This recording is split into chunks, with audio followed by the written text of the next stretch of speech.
Hello everyone, this is Udaydanath once again. Welcome to my another new vlog.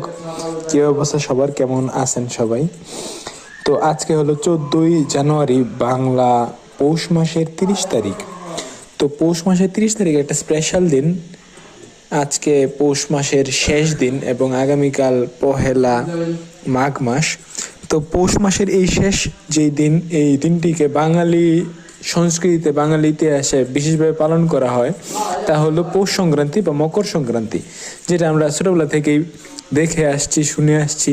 এবং এই দিনে প্রচুর পিঠা তৈরি করা হয়, পিঠা খাওয়া হয়।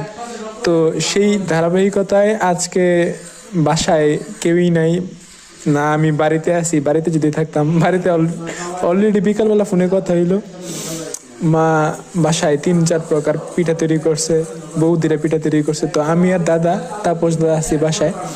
তো হঠাৎ করে বললো যে বাজার থেকে গিয়া চার পাঁচটা চিতই পিঠা, ভাবা পিঠা কিনে নিয়ে আসা, পিঠা খাইতে আর কি।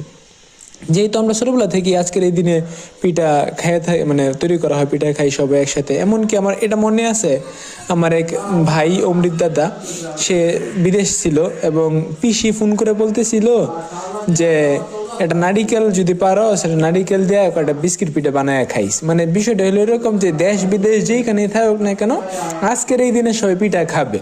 এটা হইলো আমাদের একটা মানে নর্মাল একটা ব্যাপার আর কি। তো এরই ধারাবাহিকতা যে এরকম আজকে আমরা পিঠা খাবো। তো পিঠার কিনতে গেলে দেখা যেতেছে একটা পিঠার দাম পড়তেছে প্রায় 10 টাকা করে, ভাবা পিঠার দাম 20 টাকা প্রতি পিস। আমরা মাত্র আমাদের চালের গুঁড়ি নিচ্ছি, এর মধ্যে আমরা দিয়ে নিচ্ছি অল্প পরিমাণ বেকিং পাউডার, তারপর দিয়ে নিচ্ছি পর্যাপ্ত পরিমাণ লবণ স্বাদ মতো, তারপর দিয়ে নিচ্ছি পর্যাপ্ত পরিমাণ কুসুম গরম পানি।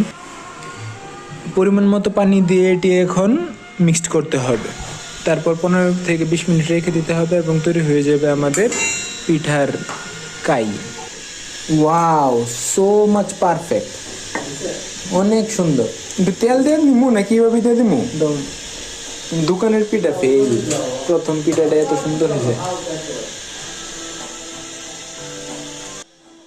চেনো না